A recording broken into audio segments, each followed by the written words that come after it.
அந்த சபையில் அவர் சொல்கிறாரு, நான் வந்து தோல்வி அடைஞ்சிட்டேன், நடிகராக தோல்வி அடைஞ்சிட்டேன், இயக்குனராகவும் நான் தோல்வி அடைஞ்சிட்டேன், ஆனால் நான் மீண்டும் வெற்றி அடைவேன்ற எனக்கு நம்பிக்கை எனக்கு இருக்குது அப்படின்னு சொல்கிறார். இங்கே பல தோல்வி இயக்குனர்கள் நீங்கள் பார்த்துருக்கீங்க சார். அடுத்த நாளே சக்ஸஸ் மீட் நடத்திடலாம். ஏன்? படம் தோல்வின்னு தெரியக்கூடாதுன்றதுக்காக, படம் ஃபெயிலியர் ஆயிடுச்சுன்னு தெரியக்கூடாது. 2வது நாள் 3வது நாளே சக்ஸஸ் மீட் நடத்தும். எப்பட்றா டே படமே அவுட்ரா அப்படின்னா.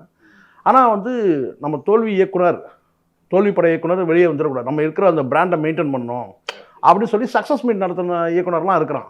தொடர்ச்சியாக ஒரு 5 வருஷத்தில் அவர் பேசின அந்த நேர்காணல்லாம் நான் எடுத்து பார்த்தபோது ஒரு கிட்டத்தட்ட ஒரு ஆய்வு செஞ்சேன்னு வச்சு சொல்லலாம் நினச்சிங்களேன்.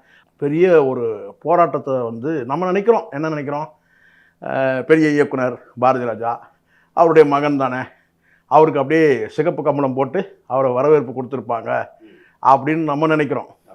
ஆனால் எது நம்ம ப்ளஸ்ஸு நம்ம நினச்சோமோ அதுதான் அவருக்கு மைனஸாகவும் இருந்திருக்கு.